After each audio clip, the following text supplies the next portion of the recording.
Buenas tardes, amigos. Gracias por estar con nosotros. Buenas noches en Milán, Italia. Estamos a través del informativo salvadoreño en Milán y, por supuesto, a través de las redes sociales de Exprésate, con otro programa más para poder hablar acerca de temas de importancia e interés para los salvadoreños dentro y fuera de nuestro territorio. Recuerda, estamos en nuestras redes sociales, en Twitter, Amílcar Durán, en Facebook como Amílcar Durán y en Instagram también como Amílcar Durán. En Facebook también como @exprésate y en el informativo salvadoreño en Milán, en Facebook también con ese nombre, en YouTube como Grupo ISM, en Instagram como @Grupo ISM-1 y en Twitter como @Grupo ISM. Ahí estarán nuestras redes sociales pasando para que usted pues las tome en cuenta y nos pueda dar seguir y enterarse de lo que acá en este programa pues estamos nosotros siempre hablando. Mi nombre es Amílcar Durán y desde El Salvador a través de la plataforma en Milán transmitimos los días martes. Recuerde, siempre estamos los días martes a esta hora para que usted se pueda dar cuenta de los temas de interés e importancia. Ahí están los horarios, todos los martes, 12 del mediodía en Salvador, 8 de la noche en Milán, Italia, a través del Facebook Live y en YouTube. Hoy, vamos a hablar de un tema bastante especial. El pasado 1 de junio se cumplieron 2 años de la llegada del presidente Nayib Bukele al Poder Ejecutivo. Hoy vamos a hablar de eso y lo vamos a hacer con el director ejecutivo de FESPAD. Hoy vamos a hablar con Saúl Baños, a quien le doy la más cordial de las bienvenidas. Gracias por estar con nosotros, Saúl. Un gusto. Gracias, Amílcar. Buenas tardes para las personas que nos ven en esta franja horaria de esta zona, pero también buenas noches a los amigos de Milán, del informativo salvadoreño en Milán. Por supuesto, un saludo a todas las personas que nos ven en cualquier parte del mundo. Muchas gracias, Amílcar, por la invitación. No, gracias a ti, Saúl, por aceptar la invitación que te hicimos. Bueno, hay temas de contexto de los cuales quiero platicar antes de empezar a hablar del análisis del gobierno que el pasado 1 de junio cumplió 2 años en el Ejecutivo. Y uno de los temas que se ha manejado últimamente y que tiene que ver con la parte política es la parte de las CICIES.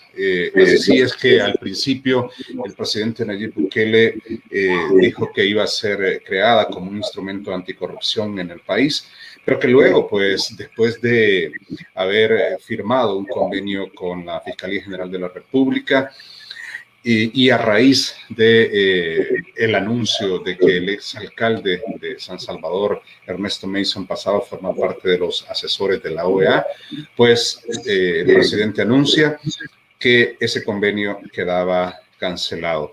¿Cuál es la lectura que hacen ustedes como FESPAD, Saúl, de todo esto que se da en el ámbito de unas CICIES en El Salvador? Bueno, Amílcar, bueno, has delineado en grandes rasgos lo de las ICIES. Yo quisiera también reforzar el contexto. Hay que recordar que durante la campaña proselitista del entonces candidato a la presidencia de Nayib Bukele, uno de los temas prioritarios para él era la lucha contra la corrupción y los señalamientos que hacía en torno a la administración gubernamental anterior y a las anteriores. Planteaba que de instalarse su gobierno, de ganar él la presidencia, en los primeros 100 días haría y crearía una CICIES, emulando lo que había acontecido en Guatemala con la CICI y también en Honduras con la MASIH, la Misión contra la Corrupción en Honduras. Y bueno, ganó y se instaló en junio de 2019 y se empezó a trabajar una campaña mediática que reforzaba esa promesa de campaña electoral. Se generó una discusión pública en torno a la constitucionalidad de esa comisión, las CICIES acá en El Salvador, y también se planteaba si tenía ese asidero constitucional, ese asidero legal, y si no había una colisión con el mandato que constitucionalmente tiene la Fiscalía General de la República. Recuerdo que el fiscal Raúl Melara también planteó su desavenencia en cuanto a la instalación de la CICIG porque no tenía ese asidero legal. Al final, creo yo, de manera bastante atropellada, estaban por cumplirse los 100 días y se instaló la CICIG bajo la firma de un convenio con la OEA y se dejó de lado la participación de la ONU. Luego se instala la misión, se nombra al señor Ronald Ochaeta aquí en el país, se le instala un equipo técnico, se comienza también a manejar una información oficial de qué casos estaba ya investigando las CICIG. Y se manejaba públicamente que se estaban investigando casos del Chaparral, entre otros. Casos que particularmente se les señalaban a funcionarios del gobierno anterior. Transcurrido un año, organizaciones como FESPAD hacíamos llamamientos públicos a las CICIG para que diera a conocer su trabajo y reclamábamos de que no conocíamos muy poco de lo que estaban investigando. Tuvimos una reunión convocada por el señor Ronald Ochaeta en las CICIG, se nos explicó que no se podía dar información pública y que sí estaban trabajando. Más allá del primer año, creo que fue a principios de abril, la CICIG hizo pública los resultados de las investigaciones que habían realizado y señalaban 12 casos de corrupción en donde presumiblemente estaban vinculados funcionarios de la administración actual y que se habían dado en el marco temporal de 2020. Acciones que iban contra la transparencia, no abonaban mucho a la lucha contra la corrupción, sino al contrario, habían señalamientos, habían indicios de mal manejo de fondos públicos. En eso se da la instalación de la Asamblea Legislativa del 1 de mayo. Ya sabemos de que ahí fueron destituidos los magistrados propietarios y suplentes de la Sala Constitucional de la Corte Suprema de Justicia, pero también el fiscal general de la República. Y se nombró al señor Rodolfo Delgado, y quien en su segundo día de nombramiento, es decir, el día 2, el 3 de mayo, planteó de que iba a revisar el convenio establecido entre la Fiscalía y la OEA. De tal manera de que estaba adelantando criterios por dónde iba el rumbo de ese trabajo que venía desarrollando la CICIG. Luego se conoce, hay una foto, una fotografía en donde está el señor Ernesto Mason, exalcalde de San Salvador, con el secretario general de la OEA, y al menos la información que dan a conocer es de que él va a ser un asesor de la OEA, Ernesto Mason.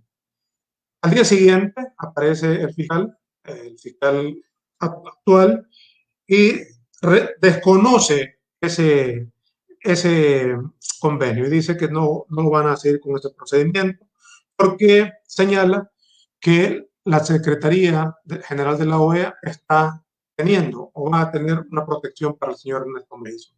A nuestro juicio, como FESPAD, creemos de que la OEA les sirvió en bandeja de plata a la decisión que posiblemente ya estaba tomada en la Fiscalía General de la República en cuanto a no continuar con la CICIG. Se la puso fácil y, bueno, luego el presidente de la República también ratificó de que El Salvador se sale de la Comisión de Lucha contra la Corrupción en la OEA y también se alinea, o más bien el fiscal se alinea al presidente de la República en cuanto al desconocimiento de la CICIG.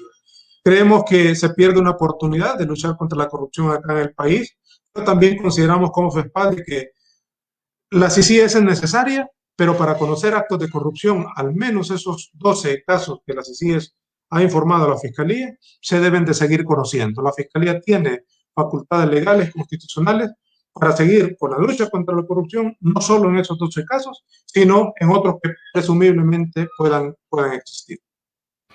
Ahora, teniendo en cuenta que, como tú lo decías, el fiscal general de la República ha sido puesto ese 1 de mayo por la nueva Asamblea Legislativa, que tiene en su mayoría, pues, miembros del partido oficial en los curules, ¿qué tan utópico es el hecho de pensar que este fiscal precisamente va a perseguir delitos de corrupción dentro de este gobierno?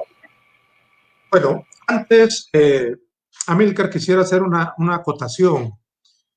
Al referirnos al señor Rodolfo Delgado como fiscal general de la República, debemos hacerlo así, porque él es quien está ocupando el cargo del fiscal. Eso no obsta, no impide de que también podamos cuestionar el proceso de elección del mismo, porque la destitución de Raúl Melara, si bien es cierto, tampoco es que estuviéramos a gusto con la ejecutoria de cómo estaba haciendo el cumplimiento de su mandato, al menos se debió haber seguido un debido proceso para la destitución, pero también para el nombramiento de Rodolfo Delgado, para saber si cumplía o cumple con los requisitos que ese cargo debe de tener, que pasa por una moralidad notoria, que no tuviera ninguna tacha, que tuviera también instrucción notoria. Entonces eso lo dejamos ahí. Pero dicho eso, debo referirme a él como el fiscal general de la República, aun cuando esté cuestionado. Ahora bien, creemos que ese nombramiento de esa forma obedece a un interés particular o a un conjunto de intereses particulares que yo no conozco, pero sí los puedo inferir.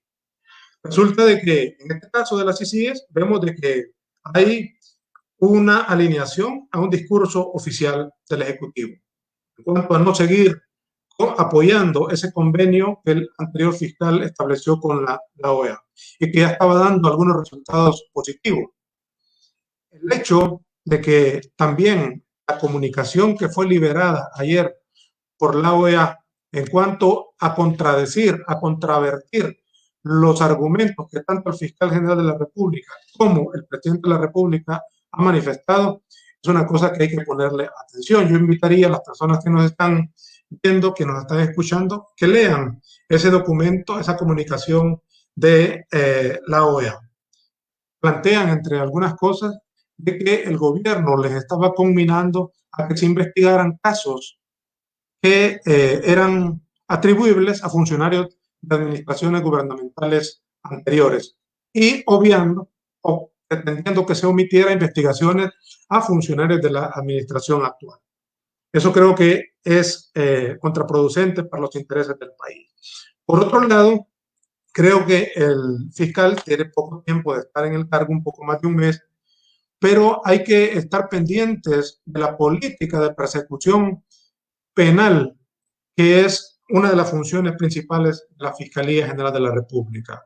Es decir, qué casos son los que se van a investigar, qué personas se van a investigar, pero también qué personas no se van a investigar y cuándo y cómo la Fiscalía va a omitir realizar ciertas investigaciones.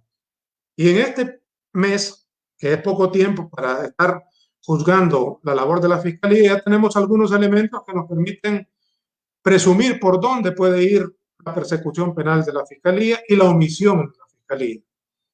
Por ejemplo, el fiscal también dijo en sus primeros días de nombramiento, porque se liberó la lista de parte del gobierno de los Estados Unidos o de algunos congresistas de los Estados Unidos, donde se señalan algunos funcionarios del gobierno anterior, pero también algunos funcionarios del gobierno actual. Y el fiscal dijo más o menos lo siguiente, que no le interesaban listas donde se señalan personas por corrupción. Prácticamente ahí está desmeritando esa fuente de información que al menos a mí me parece que puede ser muy consistente, muy verificable, muy cierta, y omite iniciar cualquier proceso de investigación. También hemos visto que el fiscal general de la República ha avisado a una persona, a una mujer que tiene cierto reconocimiento como activista de derechos humanos, me estoy refiriendo a Berta María del León, a quien sí se ha mostrado cierta diligencia para citarla a la Fiscalía General de la República y notificarle de que tiene 4 procesos abiertos en la Fiscalía General de la República. Esta persona, Berta, ella bastante activa y parece que es incómoda a los intereses del gobierno. Pareciera ser de que hay también algún interés para hacer ese tipo de persecuciones. Y también nos parece interesante, curioso, y hay que estar atentos a esta cercanía que está teniendo el fiscal general de la República con el Ministerio de Justicia, con la Policía Nacional Civil. Sí, nosotros como FEPAD consideramos de que debe de haber colaboración entre el órgano ejecutivo, el legislativo, el judicial, con los organismos independientes como la Fiscalía General de la República para desarrollar un mejor trabajo. Pero nada menos, ayer se anunció de la creación de hasta utilizan un término muy usual en el estamento militar, un comando, tiene otro nombre, integrado por estas instituciones. Pero estoy mencionando esto porque en el tema de los desaparecidos y las fosas en Chalchuapa, ahí ha habido una participación de parte de la Fiscalía General de la República un poco contradictoria. De hecho, no se han logrado poner de acuerdo con la cifra de personas encontradas en las fosas. Inicialmente, el perpetrador decía de que él estimaba que habían 47 cuerpos en esas fosas.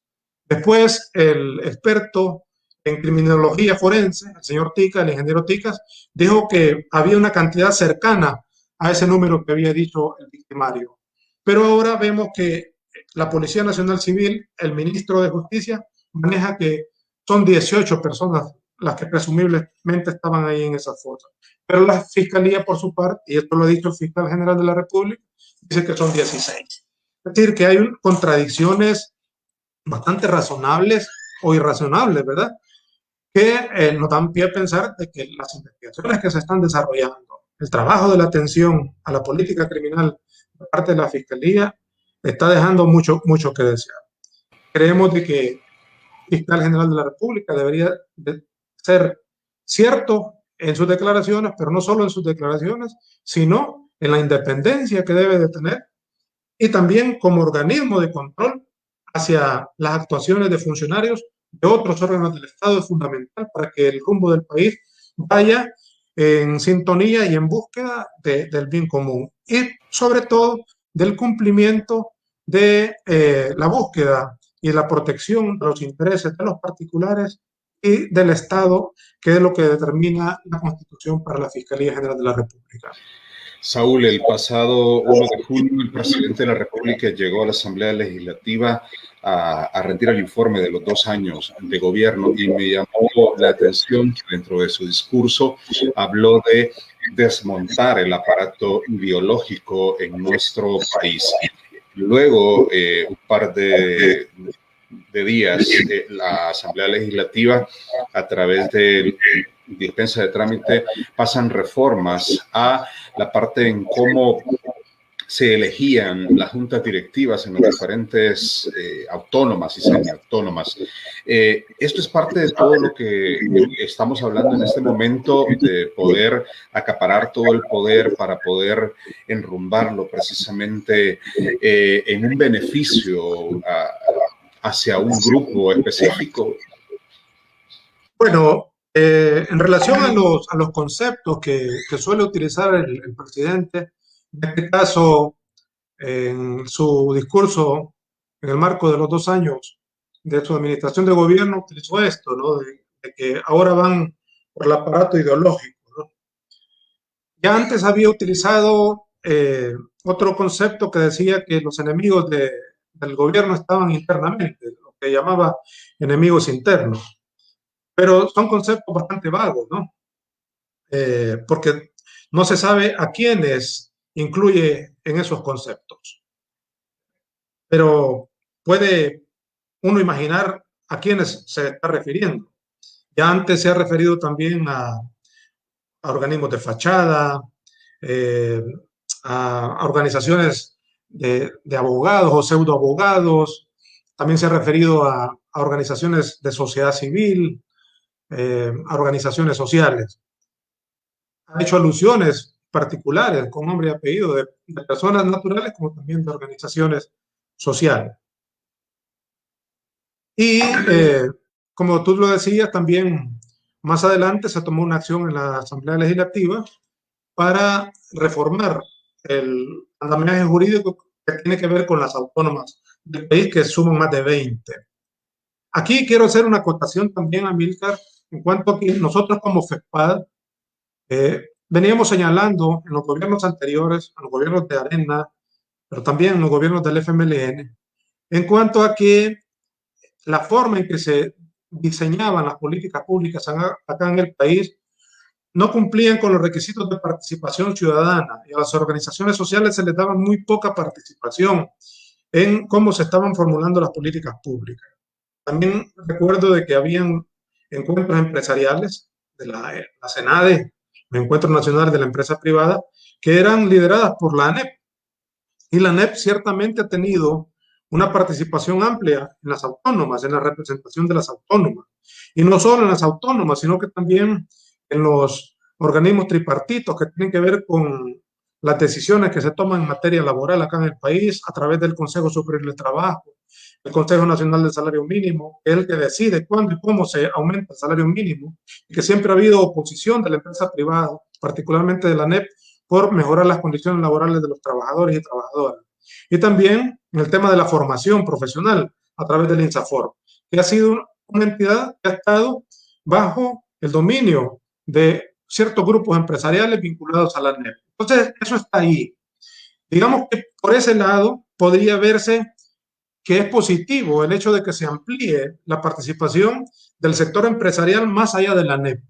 Pero si lo que se va a dar es una sustitución de estos empresarios que están vinculados a la ANEP por otros empresarios y que van a tener el mismo rol y que van a buscar el interés del beneficio empresarial y económico en detrimento de los derechos y mejora de los trabajadores y trabajadoras, vamos a caer en lo mismo. Entonces, creo que eso no podría ser conveniente para la clase trabajadora. A eso lo dejo ahí. Pero hay que provocar cambios para la mejora de los y las trabajadoras. Pero también digo de que si la intención es sacar a esto para meter a los míos y beneficiar a otros grupos empresariales, no estamos saliendo de nada. ¿Sí? Entonces habría que ver si estos cambios que se están dando van por la vía correcta o no. Perfecto, Saúl. Entramos al análisis de los 2 años del gobierno del presidente Nayib Bukele. Hay diferentes áreas en las cuales quisiera ir tocando una por una y que me dieras tú la lectura por parte de FESPAD en cada una de esas áreas, ya que ustedes han estado a través de estudios, a través de investigaciones, pues muy cercanos a lo que se ha venido dando durante pandemia y ahora que pues la economía ha sido reaperturada. Empecemos por el área económica. Mucha gente habla de que una de las mejores cosas que hizo el gobierno fue cerrar la economía, cerrar el aeropuerto, cerrar toda la parte de las fronteras, porque eso nos cubrió para no tener y ser uno de los países con más casos de COVID-19. Ahora, en el área económica, ¿qué avances se han tenido y qué retrasos podría haber tenido? ¿Cómo se ve en el área económica la parte de los préstamos, la deuda que hoy se tiene en referencia al Producto Interno Bruto de nuestro país, que ya casi llega al 94, 95%? ¿Qué lectura se tiene en esa área, en el área económica, Saúl? Bueno, esta pregunta la quiero ligar quizás con la anterior, que tiene que ver con el discurso que el presidente diera en la Asamblea Legislativa en el marco de los 2 años de administración de gobierno. Ese discurso está motivado por una obligación que el presidente de la República tiene, por una obligación que nace de la Constitución de la República. No es que él quiera dar o no dar la rendición de cuentas en la Asamblea Legislativa, es que la Constitución de la República lo mandata así. Sin embargo, ese discurso estuvo alejado de una rendición de cuentas y no pudimos ver que el presidente enumerara los logros que ha tenido en estos 2 años de gobierno. Posiblemente lo mencionó así periféricamente. Creemos, y porque no es que todo se haya hecho mal, creemos que los 2 temas que más promociona el gobierno como éxitos en estos 2 primeros años de gobierno son el tema justamente el que estás planteando, de cómo ha manejado la pandemia y el tema de la reducción de homicidios que está vinculado al tema de seguridad.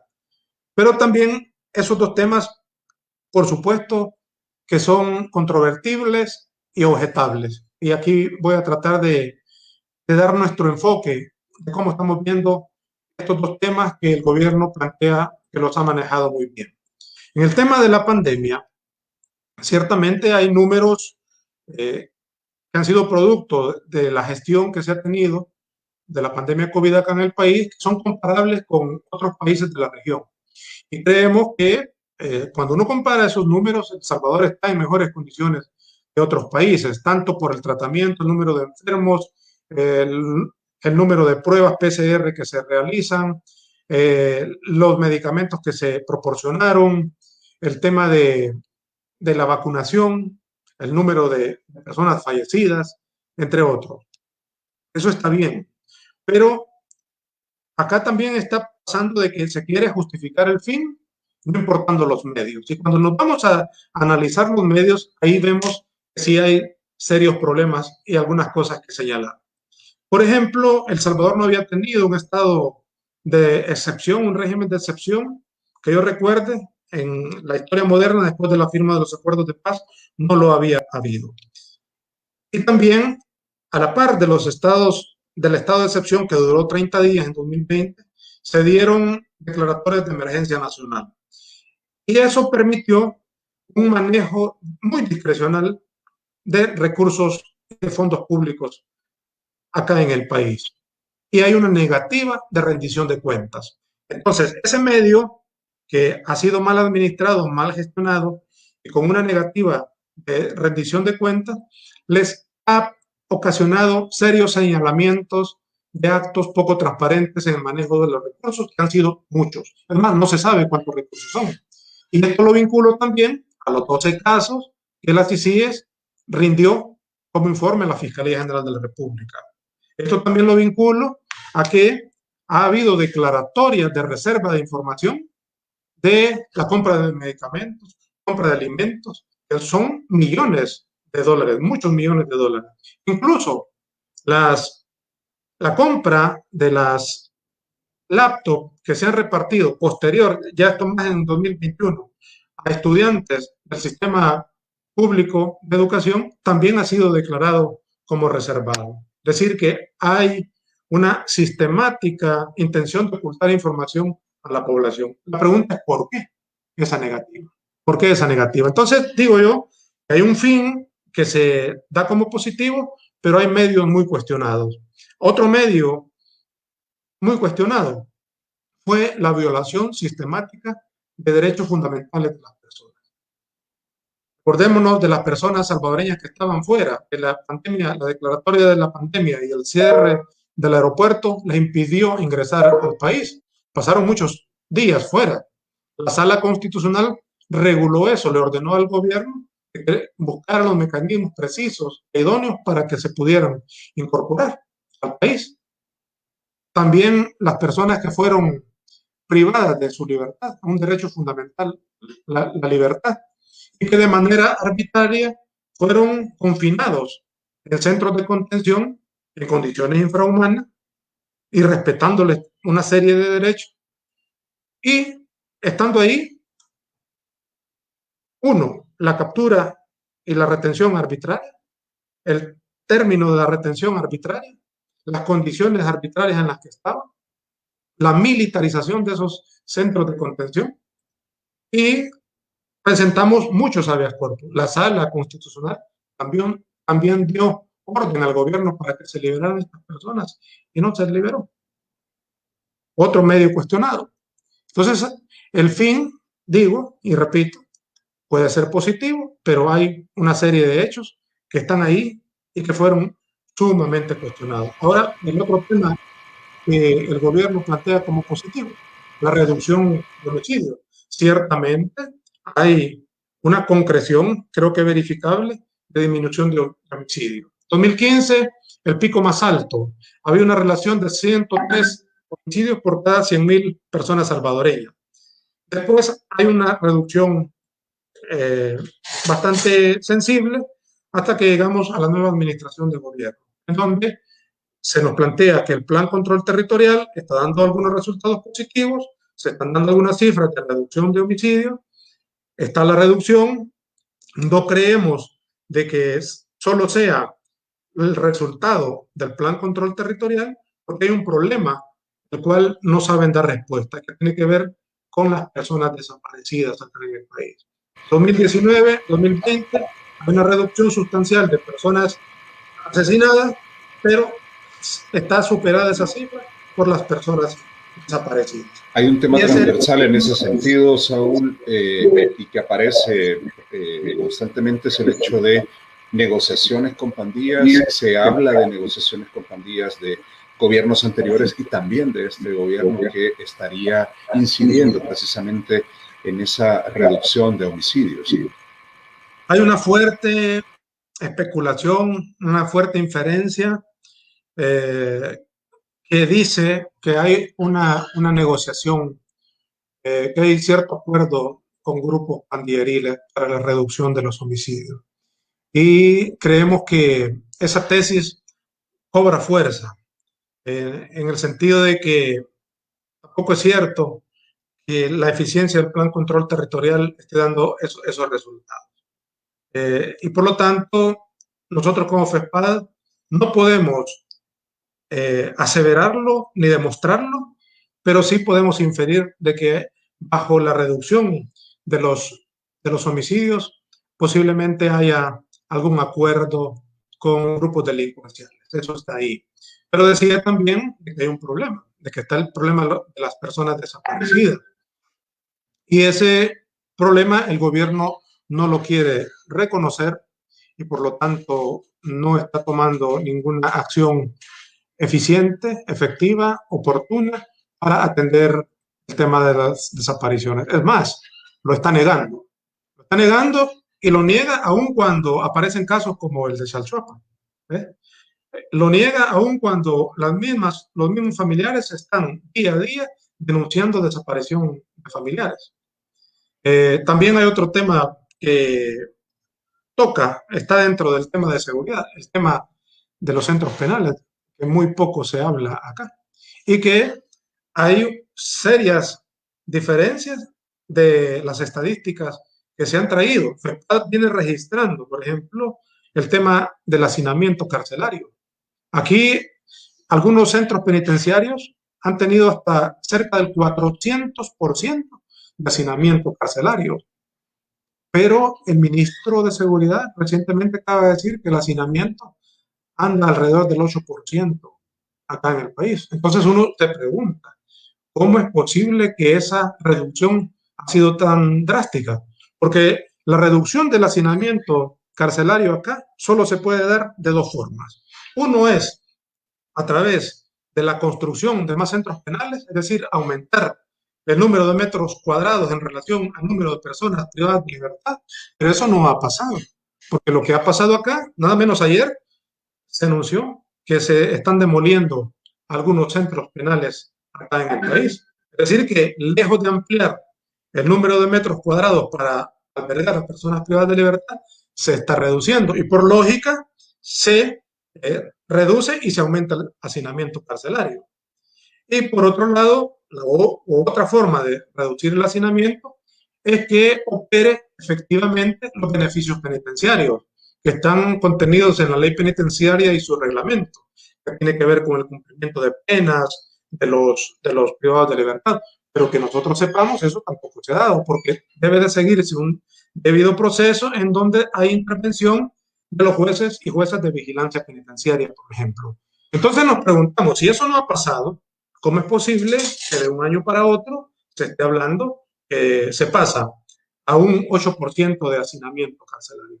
Entonces nos parece, y aplicando un principio de verdad, que lo que se dice con lo que verdaderamente está pasando no concuerda. Y ahí sale una mentira. Por eso nosotros decimos como FEPAD, el talón de Aquiles del gobierno es la mentira. Porque nos mienten, nos mienten. Sabemos que vamos a ir mezclando temas porque un tema nos lleva a otro dentro de este análisis de los 2 años de gobierno del presidente Nayib Bukele. Ahora quisiera entrar en la parte de infraestructura pública y desarrollo social.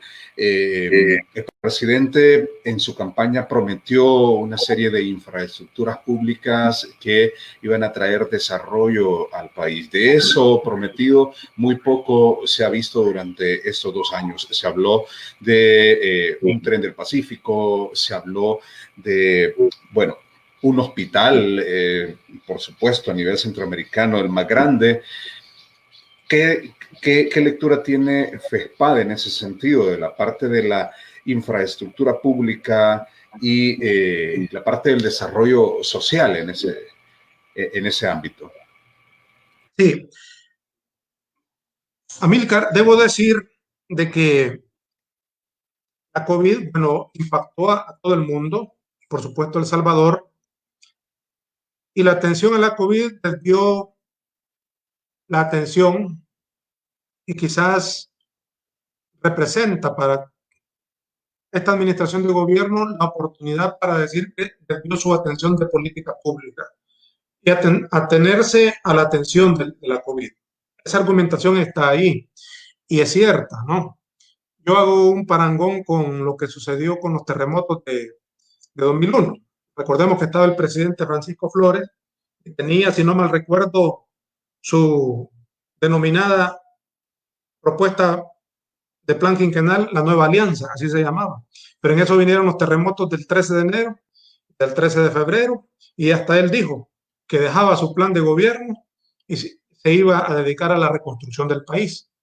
Algo así puede haber pasado hoy, con matices diferentes, pero bastante parecido. Una de las diferencias es que este gobierno no tiene un plan quinquenal de desarrollo. Ahí tenemos un punto clave. ¿Por qué? Porque hemos venido insistiendo en la necesidad de la formulación de ese plan quinquenal de desarrollo que permita conocer la ruta hacia dónde, hacia qué camino iba a seguir este gobierno en estos 5 años, pero no se tuvo.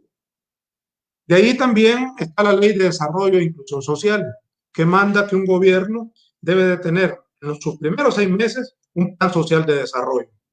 Y no se tiene. Se debió haber presentado en diciembre de 2019. Y lo hemos estado exigiendo y a 2 años de esta administración no se sabe cuáles son las prioridades en materia social de este gobierno. Y por aquí voy tratando de responder su pregunta.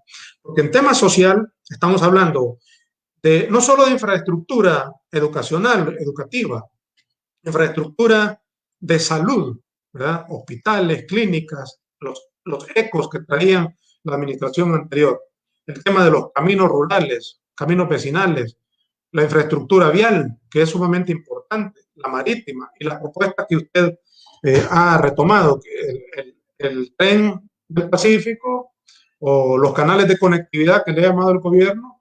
Incluso se hablaba de un aeropuerto en el oriente del país. Eso creo que se ha dejado allí en el congelador. Y en estos primeros 2 años no hemos visto infraestructura importante acá en el país. En materia de salud, se ha dicho que se han remozado algunos hospitales o algunas clínicas y el insignia es el Hospital El Salvador, donde hubo una promesa que se iba a construir creo que en los primeros 3 meses y se vendió la idea como el mejor y más grande hospital de Latinoamérica. Y ahí tenemos lo que es el Hospital El Salvador, un megacentro de vacunación y que incluso creo que el ministro Alaví ha dicho de que posterior a la atención de la vacunación se va a crear un centro de capacitación virtual para los médicos del interior del país. Es decir, que hay demasiada, muy poca planificación y ante muy poca planificación hay mucha improvisación. Aquí nuevamente nos mienten. Hay una estrategia comunicacional sumamente eficiente para los intereses del gobierno y nos venden ideas de virtualidad. Hablando de infraestructura, nos se ha dicho de que se va a construir esto que le llaman viaducto en la carretera de Los Chorros. Hay una maqueta virtual muy bonita, ¿verdad? Entonces la gente cree de que eso ya existe. Eso no existe. Entiendo que apenas están haciendo el estudio de suelo y que se estima de que hay una negociación con el Banco Centroamericano de Inversión Económica que va a financiar esa infraestructura. Y estiman que se tardarán 2 años en la construcción. Se nos ha vendido también la construcción de la carretera hacia el Puerto de la Libertad, que es un proyecto que inició con el gobierno anterior. Se nos vendió la creación de este concepto Surf City, que ha tenido mucha promoción, mucha publicidad y que ha pasado con bastante pena y menos gloria, ¿verdad? Pero hay una capacidad de crear en las mentes esa virtualidad y muy poca capacidad de hacer las cosas real y concretamente. Las vías de comunicación están bastante deterioradas y hoy creo que no está la posibilidad de utilizar aquel discurso de señalar, no, es que las vías secundarias le corresponden a los alcaldes. Mire, hoy en su mayoría las alcaldías son del mismo partido oficial. Entonces tiene que haber una correspondencia porque justamente a la población y la población que ha depositado la esperanza en el gobierno ha dicho de que van a mejorar las relaciones entre el gobierno central y los gobiernos locales. Hay que esperar eso y que ojalá sea así por el beneficio del país y por el beneficio de la población. Pero en infraestructura social hay serios déficits que todavía no han salido todos a la luz. A ver, Saúl, dentro de ese análisis de los 2 años, quiero también referirme a un tema que es transversal, que tiene que ver con la economía, con el desarrollo de las familias, también con migración, que es un tema que también me gustaría tocar, pero es el tema del empleo, en nuestro país. La pandemia pues hizo que casi 40,000 empleos en El Salvador se perdieran, otros tantos pues fueron despedidos. ¿Cómo ves tú esta recuperación de empleos? ¿Se logra? ¿Cómo se ve el tema de migración que tiene que ver con el desempleo en el país? La gente va a migrar porque no hay oportunidades en El Salvador y ahora pues hace un par de días, ayer para ser específico, Kamala Harris, la vicepresidenta de Estados Unidos, decía, si llegan a nuestra frontera no van a pasar, mejor regrésense. ¿Cómo lo ves tú y cómo lo ves Espada en el tema? Bien, hay que decir que en años anteriores, incluso el primer año del presidente Bukele, se mantuvo el crecimiento macroeconómico del país, creo que andaba cerca de 2.5, 2.8 de crecimiento. Unos decían que muy poco, ¿verdad? Pero era un crecimiento sostenido, pero al menos no había un decrecimiento. Había también una producción de información oficial, estadística, que permitía saber el rumbo de cómo el país iba y cómo va. Ahora tenemos muy poca producción de información oficial que nos permita hacer los cálculos y mediciones del rumbo que el país tiene en materia económica, por ejemplo, o en materia laboral también. Hay un dato que hay que ponerle mucha atención, porque aquí en el país se repiten las historias porque no aprendemos de los errores. El país, el último censo que tiene es de 2007, se hizo en época de Elías Antonio Saca, cuando era presidente de la República. Ese censo fue muy cuestionado porque no parecían ciertas las cifras que se presentaban. Y en ese momento estaba en discusión si el país pasaba de ser un país de renta baja a un país de renta media. Y la modificación de cifras en ese censo fue fundamental para lograr eso. Recuerdan la red solidaria de Elías Antonio Saca. Pues nada menos ayer se ha anunciado acá en el país que la DIGESTIC, la Dirección General de Estadística y Censo, está planteando una reducción de la población en 500,000 de personas. Eso hay que ponerle atención, porque va a incidir en la forma en que se mide los indicadores, no solo económicos, sino que sociales del país. Entonces hay que ponerlo ahí, hay que tenerlo ahí, pero lo menciono porque hay que tener ese dato sumamente presente. Aquí el tema del desempleo, por ejemplo, es uno de los más bajos de Latinoamérica, anda en 6.8 Pero cuando nos vamos al tema del subempleo, ahí anda sobre el 30%. Es decir, personas que están trabajando, uno le llaman el sector informal de la economía, o trabajadores a cuenta propia. Está ahí, es altísimo. Pero hay datos de la CEPAL de 2020 que estimaban que cerca de 500,000 de salvadoreños se iban a constituir como nuevos pobres como consecuencia de las pérdidas de empleo por la pandemia, y que eso representaba un retroceso de 7,8% en el tema económico acá en el país. Hay que ponerle mucha atención. También hay que ponerle mucha atención al nivel de endeudamiento que el país ha tenido. ¿Por qué? Porque 2020 rompió con el récord de endeudamiento que habíamos tenido como país, 2020, a consecuencia de estos préstamos que se hicieron para atender la pandemia. Y 2021, en menos de un mes, desde que tomó posesión la Asamblea Legislativa, la nueva Asamblea, el 1 de mayo, se ha autorizado para que el Ejecutivo adquiera deuda a través de la emisión de bonos, préstamos, etcétera. Y el nivel de endeudamiento es sin historia acá en el país, porque hoy tiene un nivel de endeudamiento mucho más grande. Entonces, la situación del país es bastante complicada.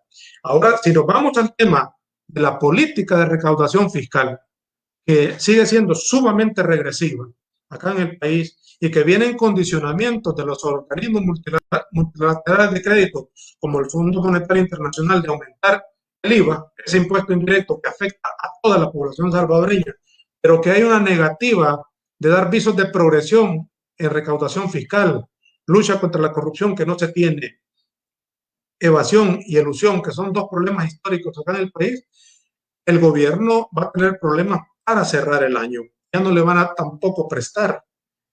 ¿Y eso en qué se refleja? ¿Y por qué le debe de interesar a la población?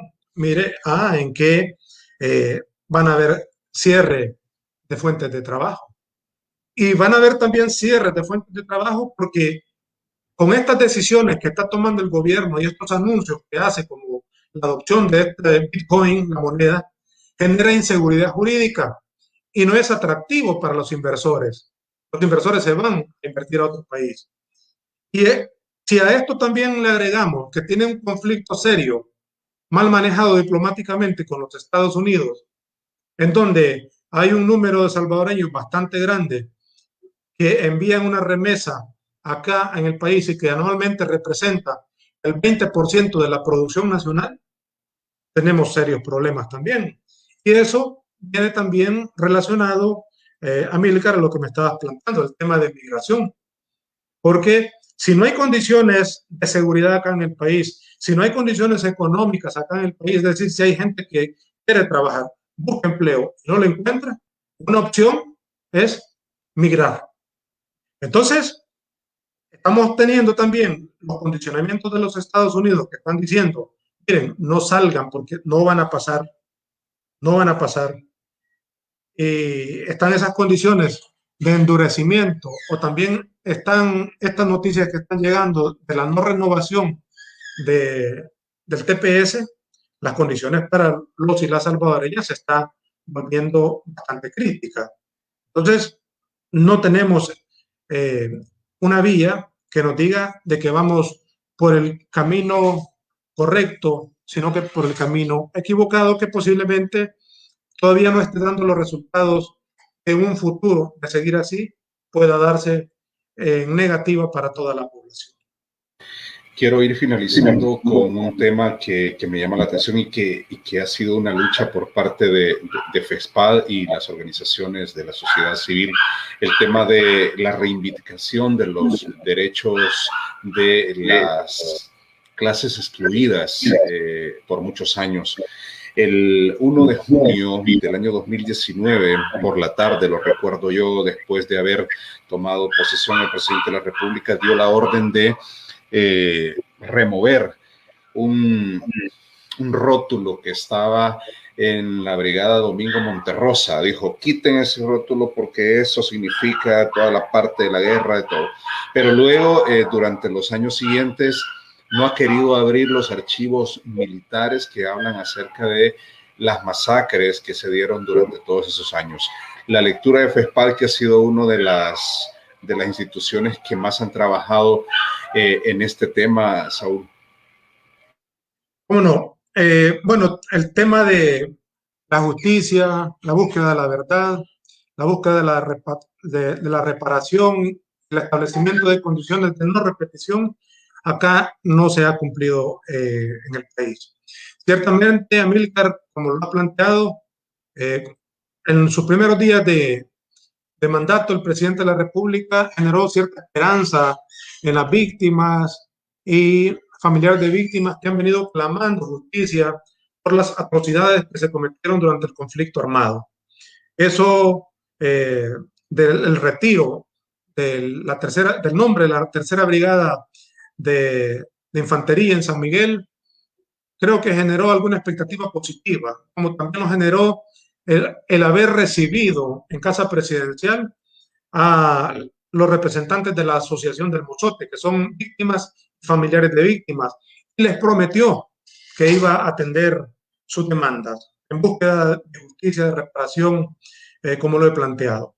Pero eso también fue discurso y fue una mentira, porque posteriormente ha habido un proceso de judicialización del caso, el Mozote, pero también de otros. Ha habido una negativa de parte del presidente de la República, también de personas que están bajo su mandato dentro del Ministerio de la Defensa, darle cumplimiento. De cosas simples como abrir los archivos para que se puedan hacer investigaciones diligentes y verificadas en el caso del Mozote. También ha habido otras actitudes de parte de los funcionarios del Ejecutivo para facilitar los procesos. Y me quiero referir justamente a la resolución que la Sala Constitucional diera en junio de 2016. Ahí hay un mandato preciso. Primero, la resolución de la demanda expulsa del ordenamiento jurídico la ley de amnistía de 1993 y ordena, en el caso del órgano ejecutivo, al Ministerio de la Defensa Nacional, al Ministerio de Hacienda, que asigne un presupuesto para desarrollar ese trabajo de justicia en transición, al Ministerio de la Defensa a que abra los archivos, no lo hace. También al fiscal general de la República, la Fiscalía General de la República le ordena que cumpla con la creación de una unidad que diligencie esa investigación, pero no se hace el cumplimiento. Se hicieron algunas audiencias de seguimiento y resultaron aplazados estas instituciones, incluido el Ejecutivo. Y yo diría, Amílcar, que no solo de los grupos que están buscando justicia en el tema de justicia transicional, sino que también ha habido un desmontaje institucional, un déficit institucional que atiende a sectores vulnerables acá en el país y que el presidente de la República en algunos casos ya ha sentado postura. Me estoy refiriendo a las personas LGBTI acá en el país. Había una institucionalidad en la administración anterior que trabajaba el tema de la inclusión en un sentido amplio y en el sentido restrictivo, la dirección de personas de diversidad eran atendidos. Algunos avances había habido. También el tema de los indígenas acá en el país están desatendidos, que están ahí, que tienen una existencia real y que ha habido intenciones de negar su existencia. No tienen políticas específicas de atención. Y al contrario, se están tomando algunas decisiones que atentan contra su infraestructura, contra su patrimonio material y patrimonio inmaterial. Y se niega esa existencia. Entonces, de manera general, la población salvadoreña, desde la perspectiva social, desde la perspectiva económica, está con un cierto nivel de desprotección. Y los grupos específicos que son más vulnerables también tienen esa condición de vulnerabilidad.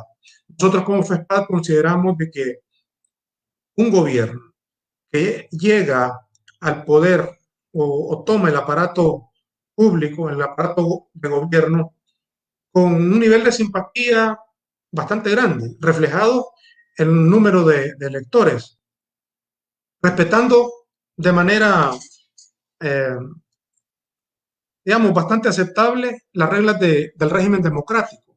No tienen necesidad de trastocar la institucionalidad, sino de potenciarla. Pero el haber llegado democráticamente al aparato de gobierno no implica tener un cheque en blanco. El ejercicio de la democracia debe ser pleno, no solo saber llegar, sino también saber ejercer el poder de manera bien administrada, respetando el régimen republicano, es decir, respetando eh, la distribución de poder en esos tres órganos fundamentales, respetar la Procuraduría para la Defensa de los Derechos Humanos, respetar la Corte de Cuentas como organismo de control, respetar el Instituto de Acceso a la Información Pública, respetar el Tribunal Supremo Electoral, que es el árbitro electoral. Pero eso pareciera ser de que no vamos por ese camino, sino que vamos por un camino de concentración de poder y que las decisiones se están tomando con un cierto matiz, cierto tinte de autoritarismo acá en el país.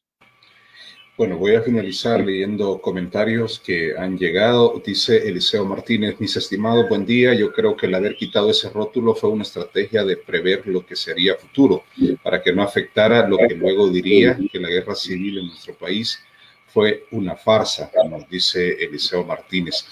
Y te cuento, en mi perfil de Facebook, siempre antes de nuestro programa hago una especie de encuesta, y esta vez la pregunta que yo puse precisamente en el Facebook, lo voy a poner acá para que la gente lo vea, fue: este martes en Exprésate y el informativo Salvadoreño Milán hablamos sobre los 2 años de gobierno del presidente Nayib Bukele. Mencione un punto a favor y uno en contra de lo visto de manera objetiva por ustedes. Flor Galdames, pues dice: a favor, una excelente estrategia publicitaria, mercadológica y propaganda, contribuyendo a su causa, y por supuesto el rechazo genuino y visceral hacia Arena y FMLN por la población. El manejo de la pandemia en términos sanitarios ha sido razonablemente bueno, y por supuesto la entrega de paquetes alimentarios como la ayuda en efectivo. En contra, los salvadoreños somos una sociedad desigual y muy estratificada socialmente, y estos logros quizás no lo sean para quienes viven en zonas residenciales amuralladas, que se desplazan en vehículos propios. Su economía familiar no depende de lo antes mencionado. Dice Carlos Rendero: después de 2 años, Italia y otros países aún no poseen un embajador, representante diplomático de altura que sepa resolver las necesidades de los salvadoreños en el exterior. Si algo bueno puedo mencionar es que el país será sede de los Juegos Centroamericanos y del Caribe, habrá mejor infraestructura deportiva, y espero que la tan famosa avenida Monseñor sea iluminada, o la carretera hacia el aeropuerto sea iluminada y señalizada como debe ser. Freddy Fuentes dice: a favor del manejo de la pandemia, y el peor, el control total del Estado. Bueno, ahí está lo que la gente piensa, lo que la gente también pues se atreve a expresar a 2 años del gobierno del presidente Nayib Bukele. Para finalizar, Saúl, del 1 al 10, ¿cuál sería la calificación que le das a estos 2 años del presidente Nayib Bukele al frente del Ejecutivo? Ya para finalizar, si te atreves. Sí, a mí realmente no me gusta hacer una calificación así numérica, sino más cualitativa. Yo creo que la población, y yo no puedo negar eso, de que hace una valoración positiva del gobierno. Nosotros creemos que, como dije, con ese nivel de simpatía que él entró como presidente de la República, pudo haber hecho cosas sumamente importantes, como las que prometió en su campaña política, pero eso no lo ha hecho. Igual, no debió haber hecho, por ejemplo, el acto del 9 de febrero, sino que esperar a que se dieran las elecciones del 28 de febrero pasado, y creo que todo apuntaba a que iba a tener un gane No tan arrollador, pero sí también se tuvo arrollador. Entonces, ya no puede negar de que tiene una asamblea legislativa contraria a él. La tiene sumamente a favor. Tiene una sala constitucional sumamente a favor. Tiene un fiscal general de la República sumamente a favor. Ahora bien, preguntémonos qué cambios estructurales ha realizado. Esa Asamblea Legislativa, que tiene un poquito más de un mes de estar ahí, ¿qué ha hecho? Puede cambiar. Hubieran empezado por mejorar la política fiscal, porque necesitan plata, pero que no carguen a la población con el IVA, con impuestos indirectos. El impuesto predial, ¿dónde está? El impuesto a las ganancias, ¿dónde está? ¿Cuándo? ¿Cuándo? El impuesto a las importaciones de cosas de lujo o suntuosas, ¿dónde está? Si se va a seguir afectando con impuestos indirectos a la población, no vamos a dejar de ser los mismos de siempre como se ha achacado. El tema de la democracia es sumamente importante. Es posible que la población no comprenda y no le encuentre interés a ese concepto etéreo, ¿verdad? Que no se toca, pero la población va a tener consecuencias, lamentablemente, a posteriores. Cuando acá no tenga dónde acudir porque a su familiar, a su hijo, a su sobrino, le han apresado arbitrariamente, porque han abusado de uso desmedido de la fuerza, porque le han expropiado un terreno y usted quiere acudir a una Procuraduría para la Defensa de los Derechos Humanos, porque han cometido un acto contrario a usted y usted acuda a la institucionalidad, esa institucionalidad no le va a dar respuesta ni le va a atender. Y posiblemente no hayan ni organizaciones de derechos humanos porque también están ahí como incluidas en ese aparato ideológico que es contra el que va ahora el gobierno. Hay pérdida de espacios de participación cívica y ciudadana acá en el país y eso es peligroso para toda la población. Bueno, agradecerte, Saúl, por tu tiempo, por haber aceptado la invitación a nuestro programa y, por supuesto, quedan las puertas abiertas para poder también hablar de otros temas a través de este espacio para FESPAD y sus miembros. Gracias por aceptar la invitación, Saúl. No, como no, gracias Amílcar, a ti, muy bonito programa, una excelente visibilidad, me gusta el contenido también. Aprovecho para saludar también a los amigos del informativo salvadoreño en Milán, a la población de salvadoreños y salvadoreñas que están afuera de nuestras fronteras, especialmente a los amigos que están en Milán.